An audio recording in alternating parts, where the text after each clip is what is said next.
Excuse the usual noise here in Pavilion Gardens Cafe, the main headquarters of Fringe Review, and this is a very specific video and it's about your email footer at the Fringe.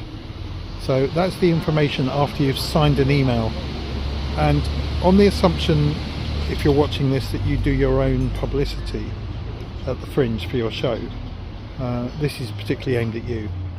If you're using a half decent PR person, not everyone has to do that by any means.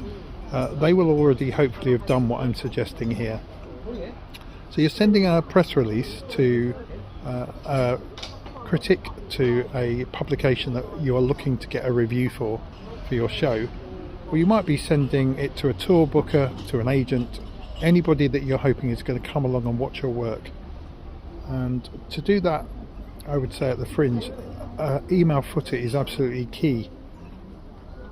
So after you've signed your email with your name, thank you very much, Paul Levy, yours sincerely, all of that stuff, below I would suggest the first thing that you need is the name of your show one more time, actor, performer, director, whatever it is that is your designation, and the dates of the show and the venue and so on, and then very, very clear information on how to contact you.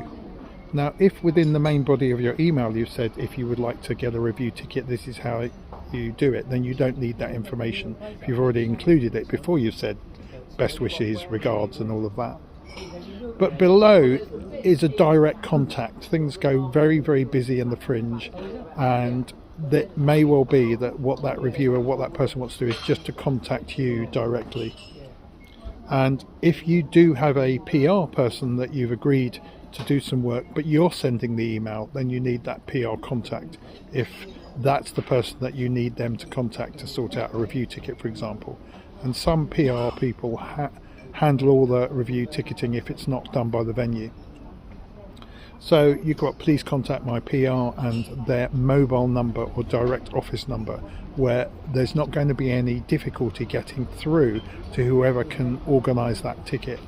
It may be you, and you can put do not hesitate to contact me on, and it's your mobile number. What we sometimes get is just a general landline number still from some companies that's simply not been properly staffed during the Fringe, and that just leads that person to a dead end.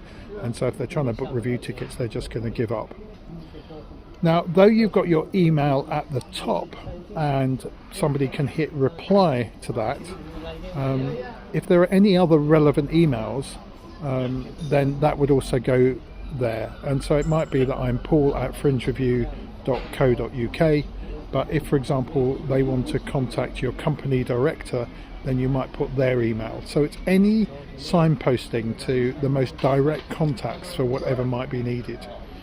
Let's just say though it's your solo show, you've written an email, you've said what the details of the show are, you've said best regards, you've signed it, made it clear who you are. I would say the first thing that needs to then be offered is your mobile number. If you would like to book review tickets, if you would like any further information, do not hesitate to contact me, and then you're simply putting your mobile. That would be the best thing. If you can, then after that I would restate your direct email address, because some people will hit reply, but some people might not be ready to reply, and they simply want to paste your email address directly into their notebook, their contact book and so on. And that can be a bit fiddly trying to do that when you've got that in the header, and so just restating it is just helpful to them. Below that would be your website, and the website for your theatre company or for your show is a click-through.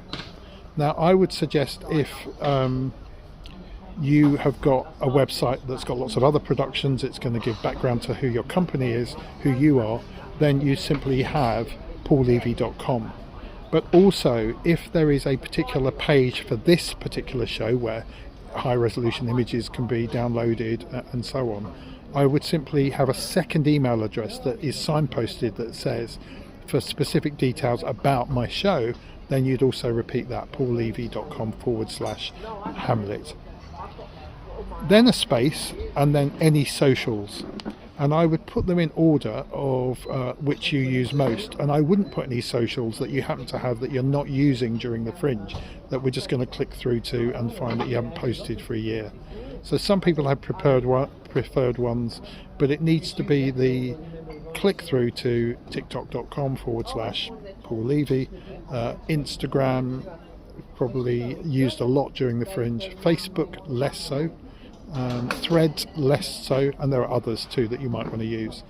If you do have a YouTube channel, that might be useful to put too, and if you particularly got a YouTube for this show, you might put it there too. Again, these might be put within the main body of the email, but if you don't want to overload the main body, these become good options for somebody reading your email below the final the signature. So is there anything else that you need to put afterwards?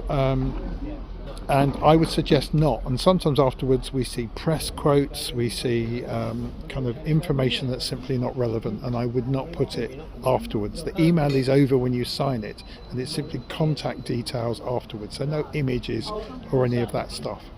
After. We want to feel that anybody could look to the bottom and find the best ways to contact you, directly by email, directly by mobile, and then if they want to follow up on any of the socials, you've got the ways that they can click through.